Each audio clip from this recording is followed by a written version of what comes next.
Right, thank you all very much for coming. I had a vague idea I might be in a room on my own, to be honest, so I'm very, very grateful to you all for turning up. When I was a very young man and still at school and trying to work out what it was I wanted to do at university, I kind of had two choices.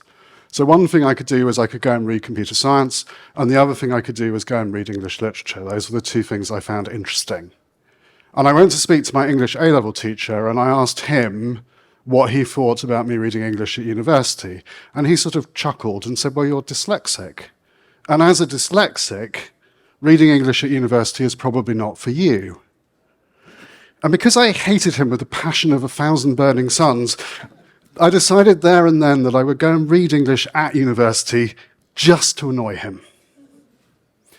And amazingly, I actually got in. I did manage to read English for 3 years. I had a brilliant time, and I learned a whole bunch of things along the way that turned out to be really, really useful to me later on.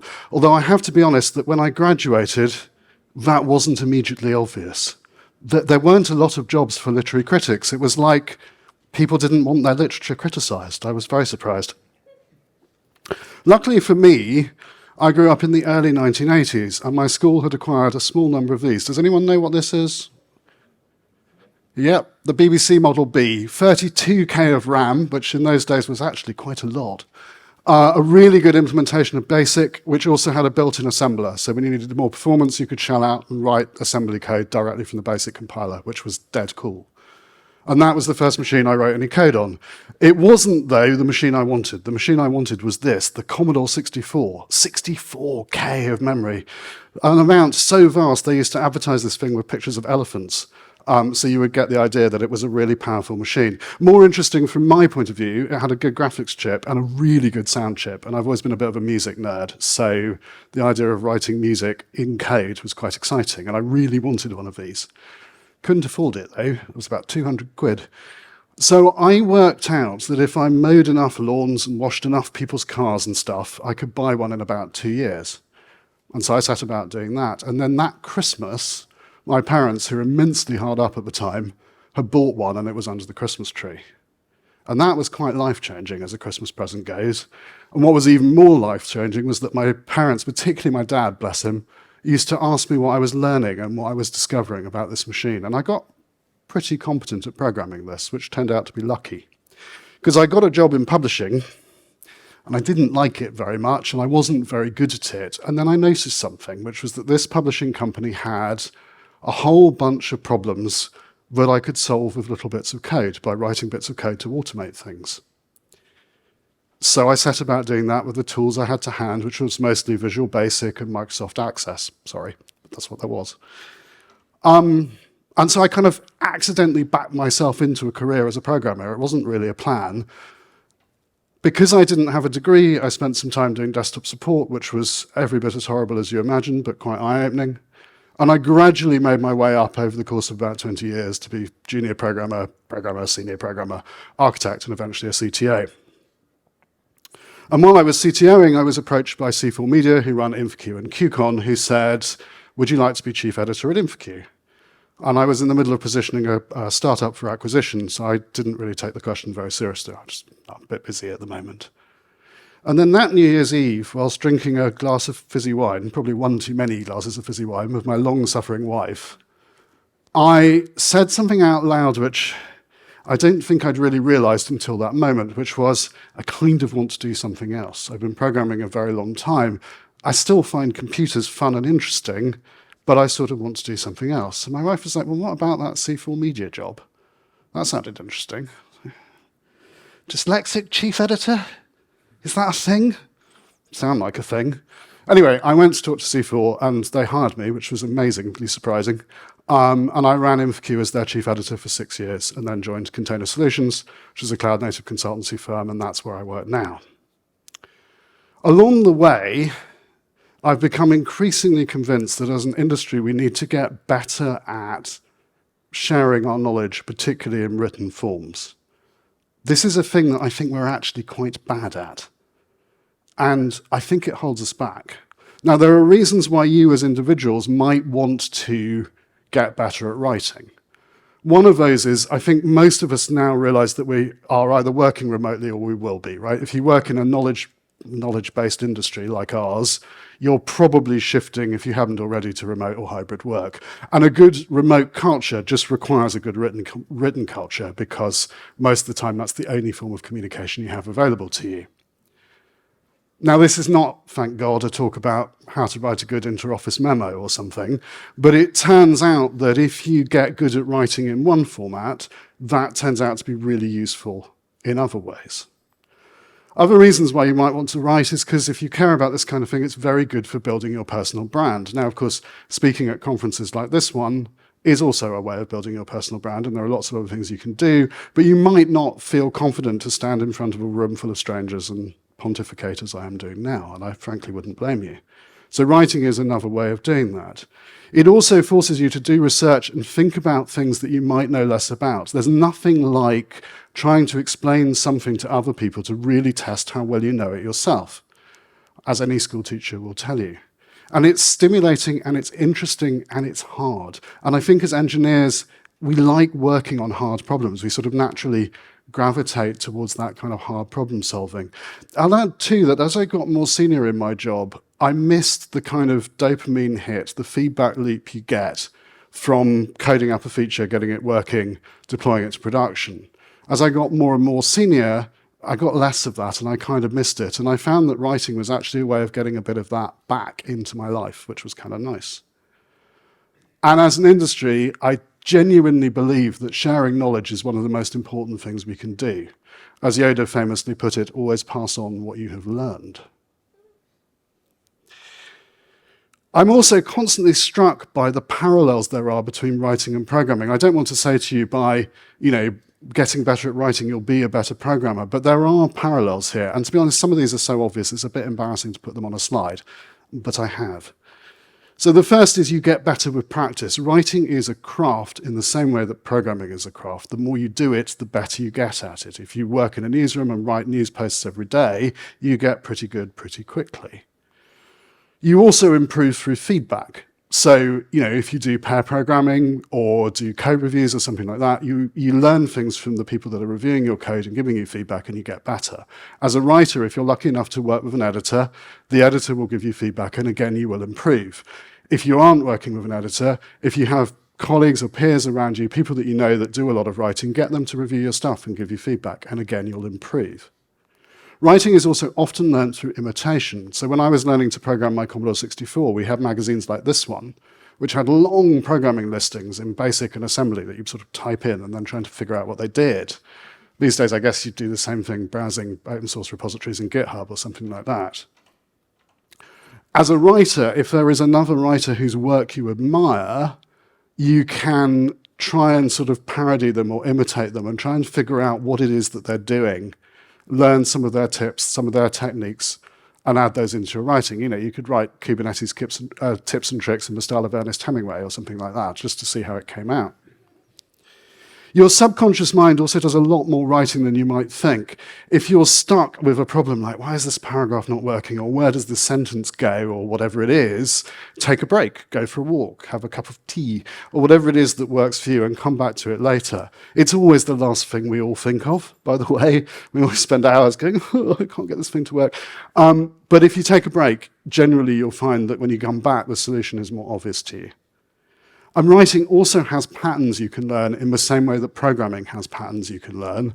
And like with programming patterns, there's a particular sort of gotcha to them, which I'll come to a little bit later on. So with all of that in mind, I'm going to start by giving you a bit of an idea about my personal writing process. Now, obviously, everybody's writing process is going to be a bit different. Everyone's creative processes are different, but this is mine. I like to start by thinking, who is this piece for? Now, if you're writing for a publication like the News Stack, say, or InfoQ, they should be able to give you a pretty good idea of who their intended audience is. Container Solutions, where I now work, we have several quite tightly defined personas that we write to, which are like sort of archetypes, descriptions of a person. But you might not have that, and that's okay. Just come up with something. I don't know. I'm writing this for somebody who has studied computer science at university and has now got her first job. She's writing Go code, which is fine because she wrote Go at university, so she kind of knows how that works. But this is her first big project, so maybe she needs advice on how to structure a project, how to make it readable for a large group of developers, something like that. Part of the advantage of knowing who your audience is you can identify terms that are going to be unfamiliar to that person, right? If you have a term that's unfamiliar, that's easy enough. Add an explanation, link to an explanation on the internet if you can find a good one. It's kind of the internet, it's what it's for. And if you can't find a good one, provide a definition.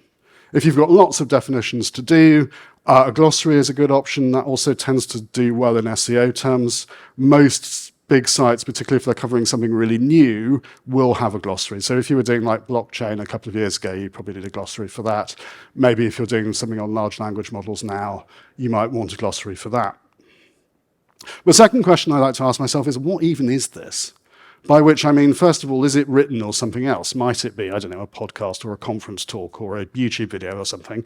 And if it is written, is it something fairly short and punchy, like a news post, sort of 500 words maybe, or something much longer, like a feature-length article, which would typically be about 1,500 to 2,000 words, something even longer than that, like a mini book or a full-length book?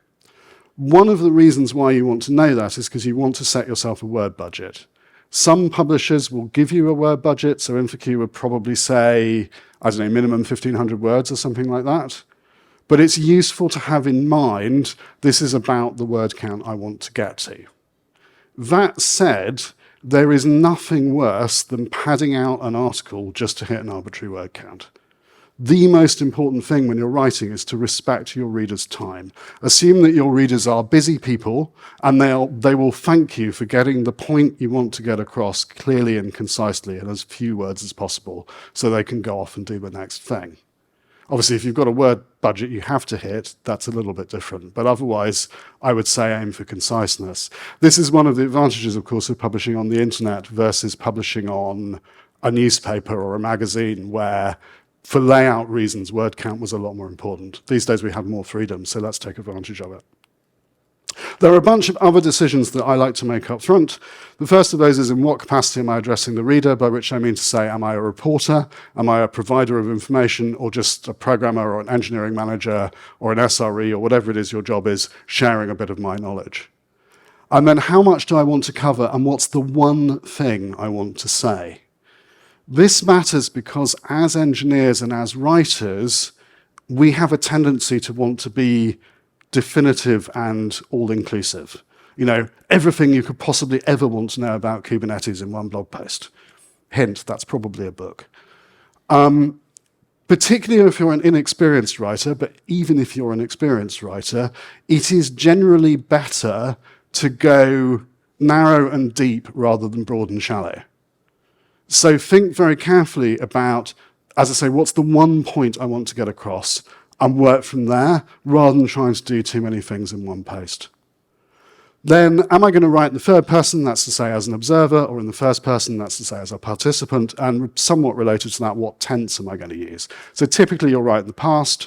I was writing some Go code a couple of weeks ago, but you might decide to write in the present. I'm hacking away at some Go code while sitting on the plane to San Francisco or something. Doesn't terribly matter, but making the decision up front means that you don't end up with a whole mess of mixed tenses that you or your poor editor has to go and sort out later on.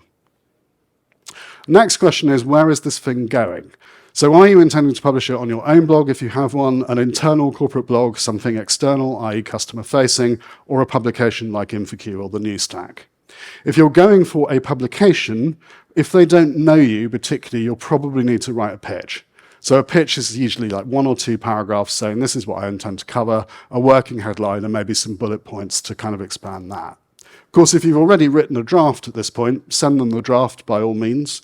Bear in mind that acceptance of a pitch or a draft does not guarantee publication. What that is we're interested in working with you to get to the final thing, right? So it's entirely possible that they'll work with you and at some point go, this isn't working, and bin it out, and that's just how it goes. Also, bear in mind that editors are busy. When I ran InfoQ, I used to get hundreds of submissions every week, and to be honest with you, most of them were not very good. And I didn't reply to every single email I got, because if I did that, I would do nothing but write emails for a living, which didn't really appeal very much. By all means, chase an editor if you haven't heard, but not the same day.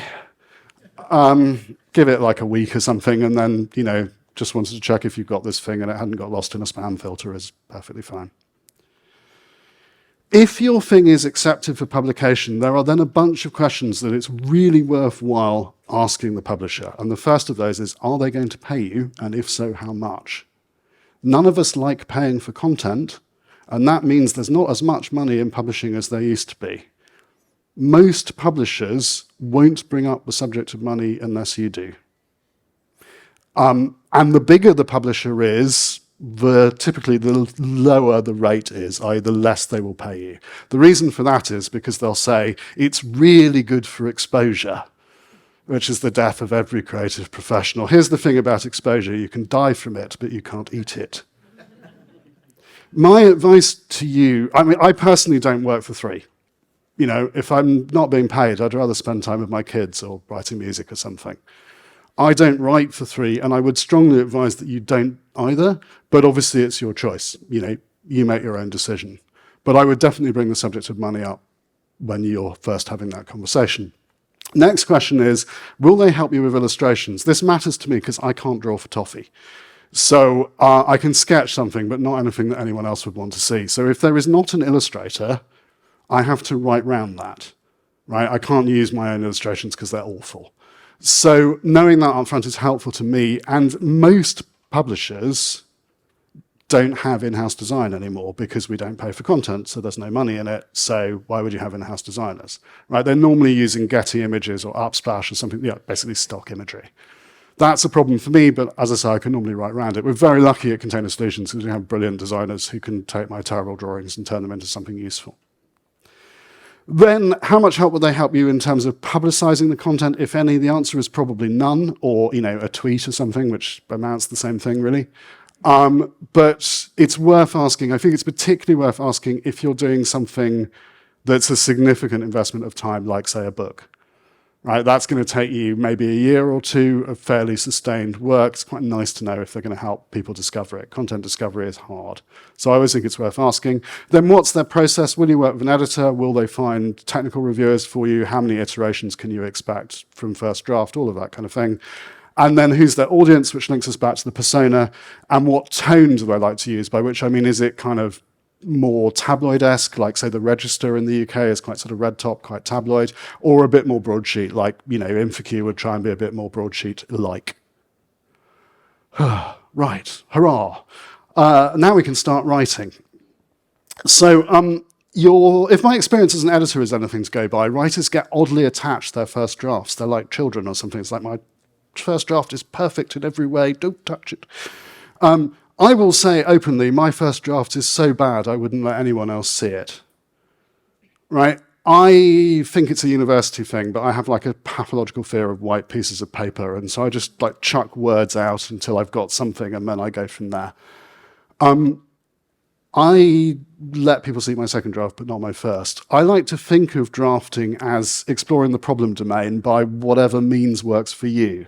So you might think of it as like writing test cases first if you do test-driven development, or drawing UML diagrams, probably showing my age. Does anyone still do UML diagrams? I still do UML diagrams. Anyone else? Anyway, whatever. Whatever you do to explore the problem domain before you start writing code, I like to think of my first draft as like that. The wonderful Neil Gaiman did a masterclass, and he said that the process of doing your second draft is the process of making it look like you knew what you were doing all along, which I rather like. So with my second draft, I start thinking about things like the structure of the piece. Is this flowing the way I want it to? And here, knowing who the person you're writing for is really helpful again, because you can start asking yourself questions like, well, what would they need in order to follow the narrative or the point I'm trying to get across? What needs to be first?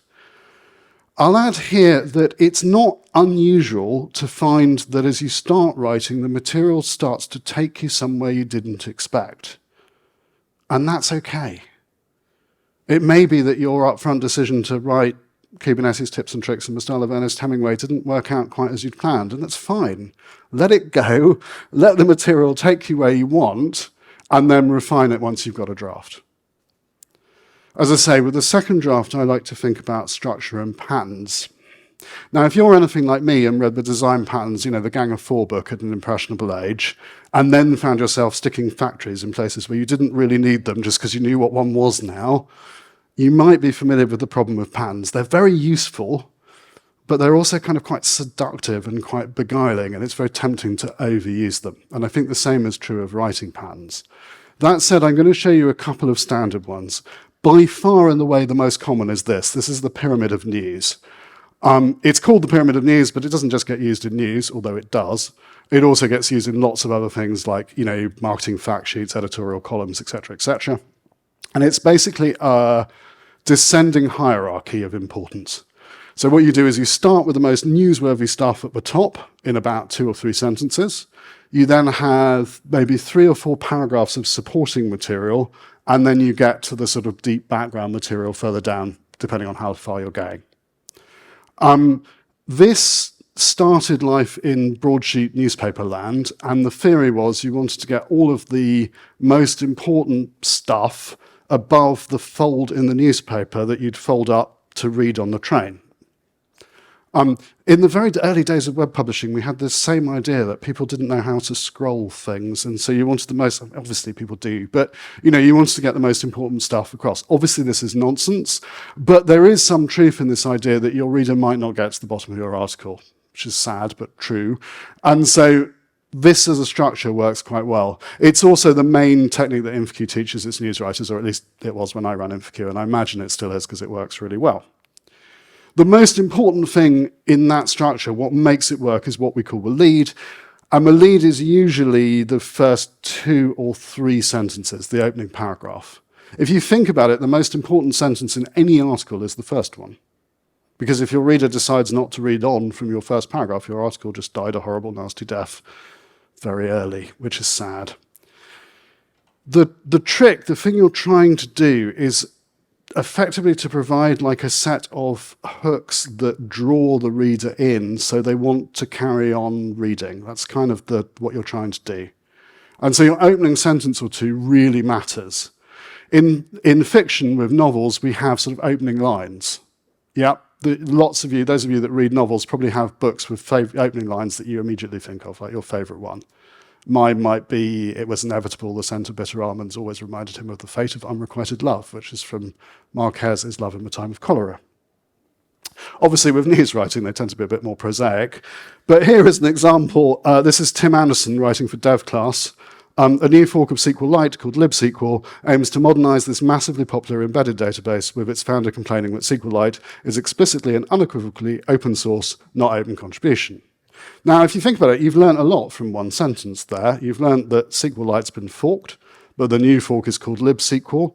And the reason it's been forked is because, according to the person doing the forky? I don't know. Anyway, the person doing the forking is saying that SQLite isn't really open source. It's kind of pretend. You can read the source maybe, but it doesn't take contributions or something like that. It's a bit like, I don't know, the Twitter algorithm or something, kind of pretend open source. Fine. Right, so that's how a typical news lead works. A second pattern that I wanted to show you was this one. This is called the focus style. This is, as far as I can tell, the Wall Street Journal's favorite front page story pattern. They've been using it forever. So this has what we call the focus lead. It's like the lead in news, but longer. So it tends to be 3 or 4 paragraphs as distinct from 2 or 3 sentences. Then you get to what we call the nut graph. That can be spelled as one word with a double F at the end. As far as I can work out, the spellings are interchangeable. And that's 1 or 2 or 3 paragraphs which explain what the central point of the story is, and hopefully, how the lead illustrates that story. Then you develop the central point in detail in the body, and finally you get to the kicker, which is how you bring the whole thing to a conclusion. We don't really use this style much in blogging, but we do something very similar quite often, which is to use a narrative lead as a hook. Now, the reason this works is because human beings are storytelling machines, right? There's something quite primeval about it, I think. You can sort of imagine us all sitting around the campfire chewing on bits of bison or something and swapping stories about how our day went. And it's used very often in presentations. I mean, I started this talk with an anecdote. If you've ever watched literally any TED talk, every single TED talk starts with a story. apart from those which are just one long rambling anecdote. But, most of them eventually get to a point. You can do exactly the same thing with a blog. So this is an example. This is from Helen Bartemote, who is one of Container Solutions' psychologists. And this is a great piece called Mending a Broken Psychological Contract. She has 4 paragraphs at the beginning here, which are purely anecdotal and act as a hook. So I'm not going to read the whole thing, but it starts off, Jack was delighted when he landed his dream job for a large software company. It enabled him to work flexibly around the demands of his young family with great colleagues, excellent progression, and a fantastic salary. We have another 3 paragraphs of that, and then right at the bottom there, we have the nut graph, which is also acting as a stylistic turn. So this particular type of widespread and catastrophic or ethical dilemma, although rare, does occur, and so on, right? So what that's doing is it's both making the story shift and also making a stylistic shift, and then that allows us to get into more sort of standard stylistic writing. So we call that the turn. It's a very common thing. Here's a second example. This is from Jennifer Riggins, writing for the New Stack. This is a technical guide to burning down a troll farm. Here she has 1, 2, 3 paragraphs of effectively narrative, and then the turn, the nut graph in paragraph 4. Again, I won't read the whole thing, but just to give you a little bit of a feel for it, Clara, a popular Twitch streamer, answered her door on August the 5th to Ontario police pointing guns in her face. She was arrested and questioned and then released once the police realized that she'd been spotted, someone impersonating her, emailing her that she was going to carry out a mass shooting. 3 paragraphs down, we get to the turn. The News Stack spoke to Liz Fong-Jones, Honeycomb's principal developer advocate, who's been working to bring down the hate site for more than 5 years.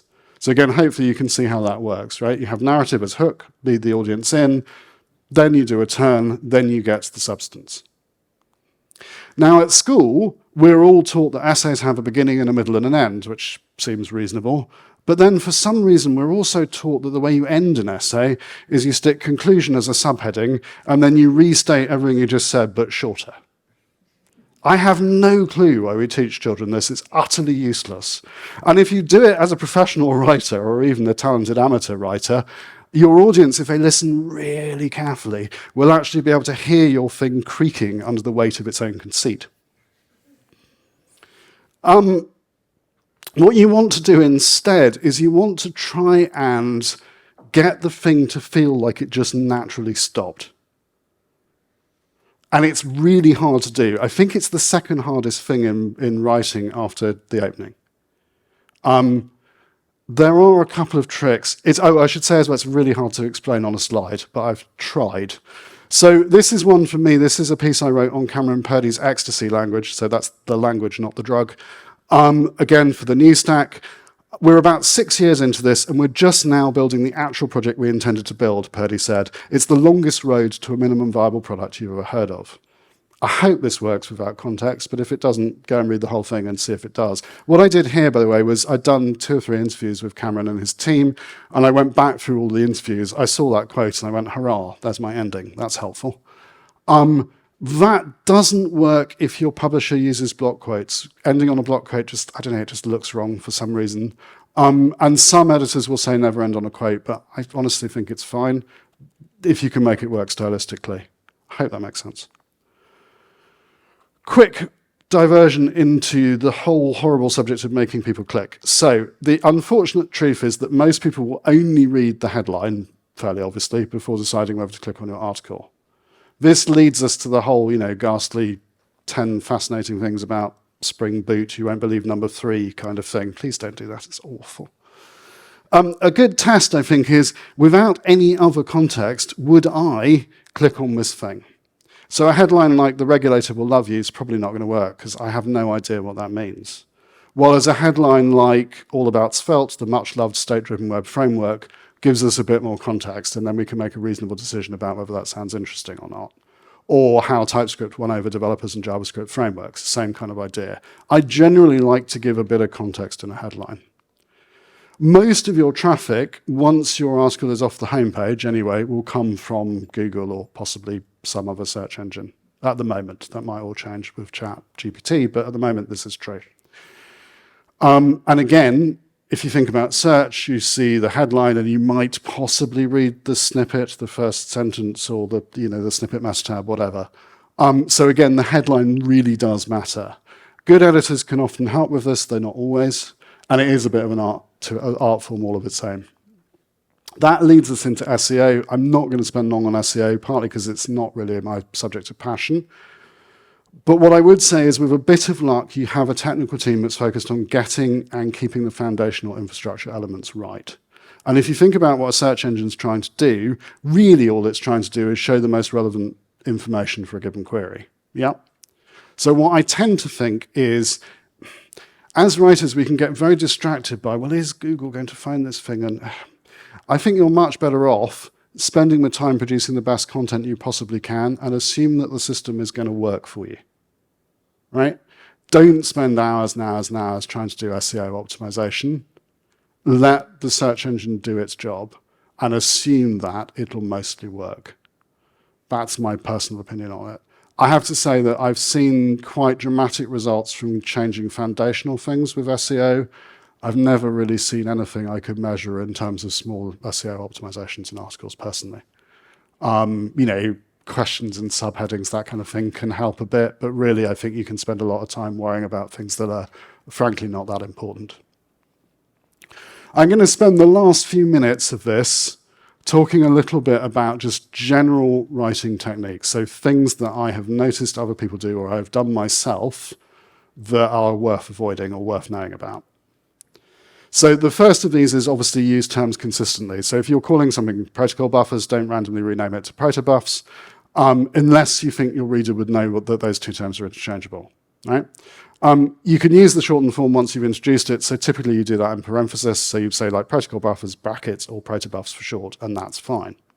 Same idea with an unfamiliar acronym, spell it out for the first time, and then put it in parenthesis, and then you could use the acronym. Now, as an industry, we love our TLAs, don't we? We love three-letter acronyms, and I've occasionally seen people send me blog posts where it feels like every other word is a shortening. Ask yourself if that's helping anybody. If it isn't, spell the damn thing out in full. It's only typing. It's, as I say, we tend to overuse these things, I think. Again, with an unfamiliar acronym, as I said, put it in parenthesis. An exception to that is if you know your audience will definitely know what the thing means. So you probably don't need to spell out, I don't know, RAM or ROM or CSS or HTML or something. People probably know those.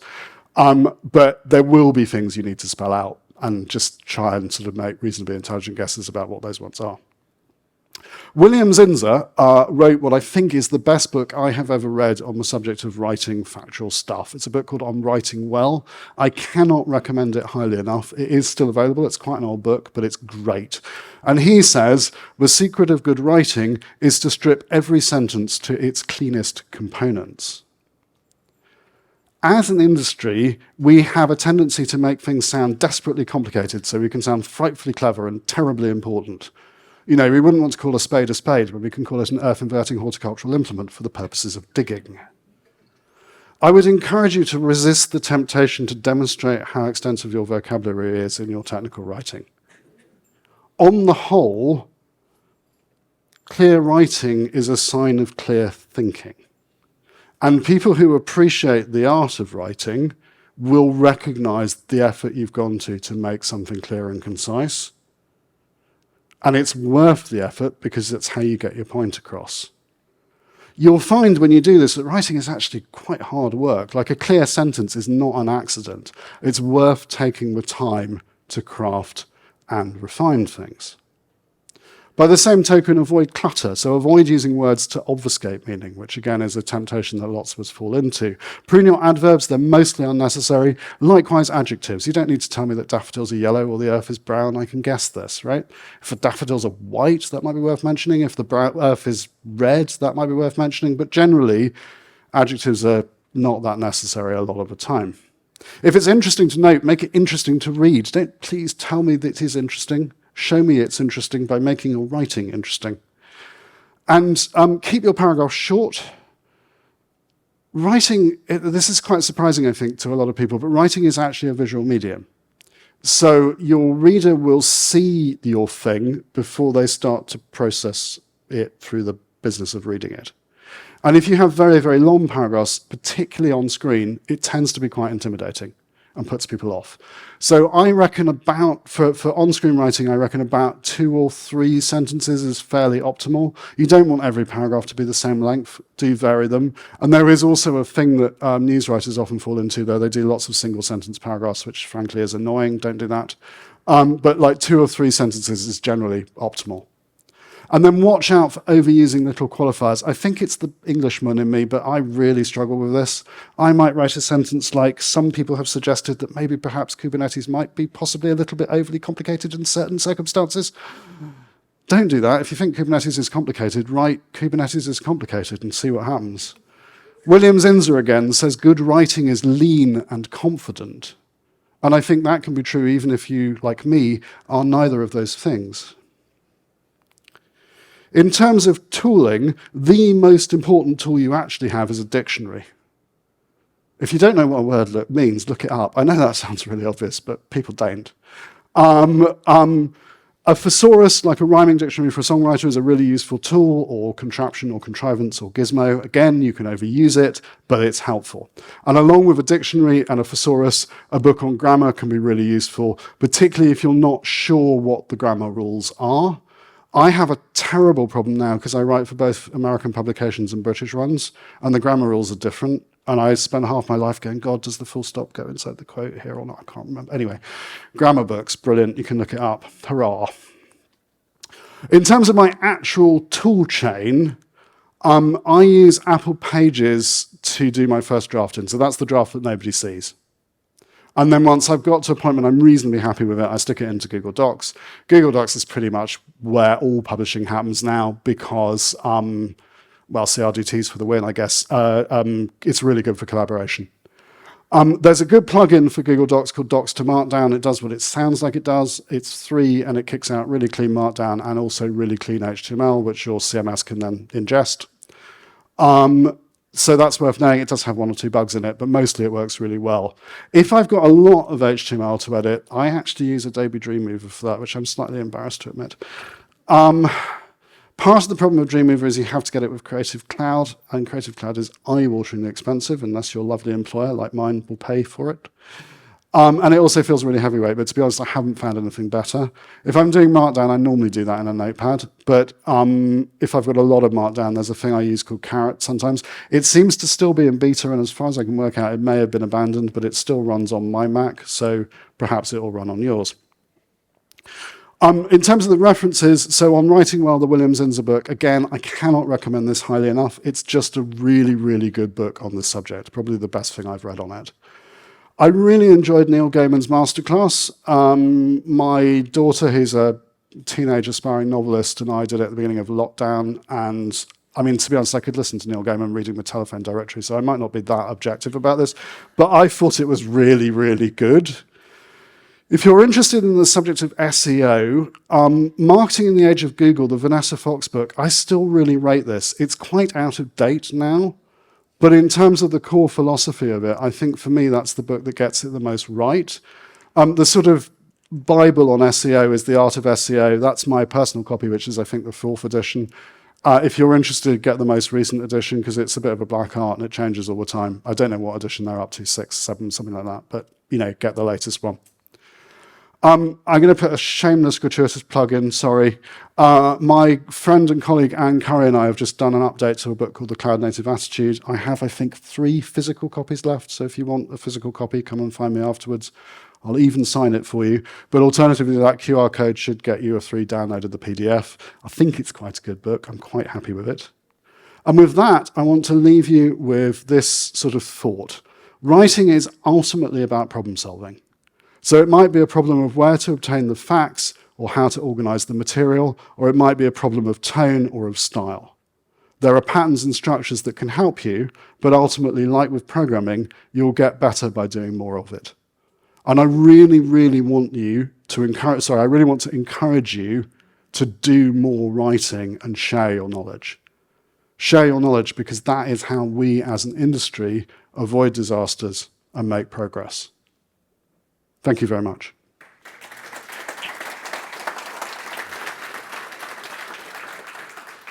And I have about 10 minutes for questions if anyone has a question. So I'm under lights here and I can't actually see, but there is a volunteer with a microphone. So any questions?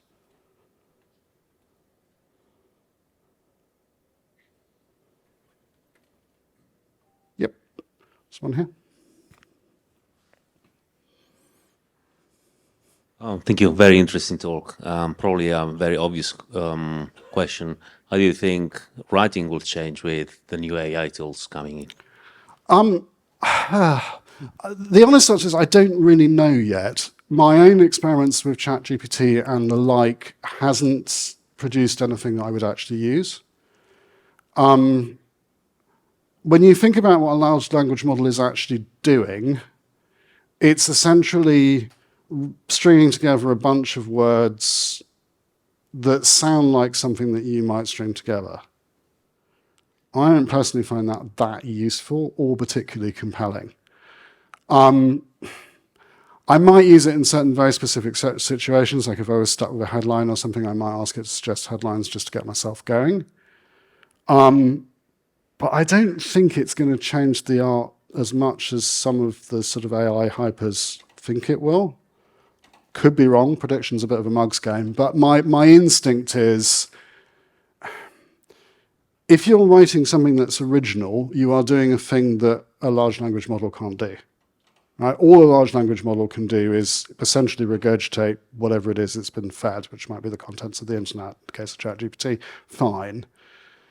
So I think it's a bit like the question, I mean, it's sort of the same question with programming. It's a tool, it may be useful to you, it may not be, but I personally don't think it's going to fundamentally change the art. I suppose it might, but I don't think it will, not at this point anyway, because it's not actually doing a creative thing. That's kind of my instinct. I actually think that human consciousness is probably not algorithmic anyway, and therefore probably can't be reproduced in a Turing machine. I suspect it operates at some sort of quantum level that we don't really understand. That's not an original idea, by the way. I nicked that from Roger Penrose, I think. But anyway, I kind of instinctively like that as a theory. The other thing I think is really interesting with ChatGPT and the like is I don't think we have any idea what the business model looks like yet. So should OpenAI be paying people for the work that they are building on? Reddit and Stack Overflow are currently trying quite forcibly to argue that they should. It reminds me a bit of the very, very early days of the internet where we didn't really know. I mean, I remember having conversations with people where it'd be like, if we send you a load of traffic, should you pay us for that or do we pay you for dealing with it? You know, it's got a bit of that feel to it at the moment. I think the honest answer is we don't know what the business models are like yet as well. So it's kind of interesting. It's kind of intriguing. I think it's also quite overhyped, if I'm honest. At Container Solutions, we're doing experiments where we're feeding a large language model all of the textbooks we've written to see if we can make ourselves redundant as consultants by, you know, if you've got a cloud native question, type it into the Container Solutions bot and see what happens. It's quite interesting. The other thing, of course, is no one solved the hallucination problem yet, so-called hallucination problem. And you can't tell what sources it's using, and if you ask it, it mostly makes them up. So, yeah. The other place that's interesting is search. And with search, I think it could have quite profound effects. Not that ChatGPT in and of itself is good for search. It's really not. Quite the opposite, in fact. But I think for a lot of people, it may change where they get information and how they get information. So that's one to keep an eye on. That's a bit of a rambly answer. Did it sort of answer your question? Yeah. Awesome. Any other questions? Yep, there's one halfway back there. Yeah, thank you for your interesting speech. How do you have an astuce tips, for example, in our company to improve the culture of writing? Because it's very complicated in our teams. And yeah, tips, rituals that you can give us to enhance, to improve this culture of writing. So there's a couple of things you can potentially do. One of those things would be to hire an editor. So actually have someone whose job it is to improve and refine the writing. I think that's quite a worthwhile thing to consider. The other thing is just general peer review will usually help. So if you have a team of people that like writing, are interested in writing, set up like a Slack channel with a bunch of people in it that enjoy this stuff and get them to review things. You know, there are writing courses and writing books and so on. I think in general, if you care about this stuff, take it seriously. And that might mean putting resources behind it. That might mean, as I say, hiring an editor. You can hire like freelance copy editors for $30 an hour or something. It's not, I'm good. I don't just mean like rubbish ones. I mean like really, really good people for about 30 quid an hour, which in the great scheme of IT is a very, very small investment. So yeah, honestly, if you don't feel you have the capabilities within your team, I would really encourage you to hire somebody that does, because you'll learn so much from that person reviewing and giving feedback. Does that help? Awesome. No worries. Any other questions?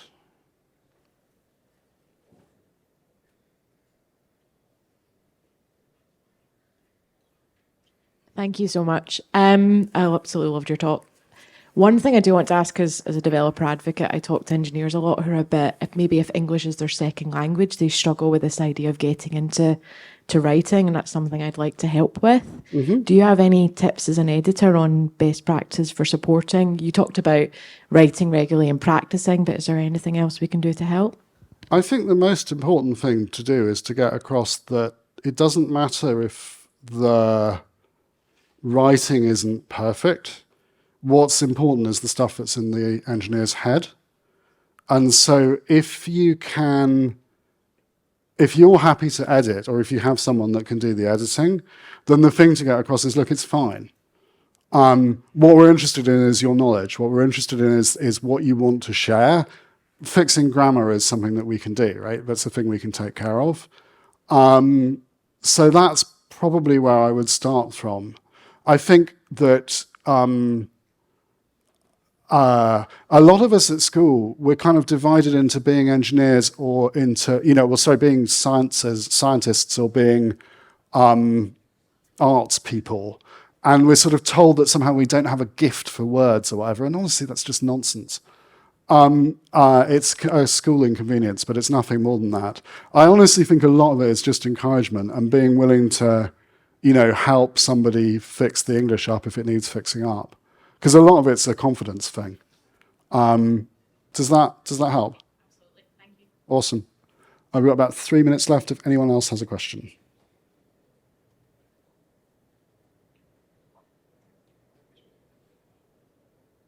Okay.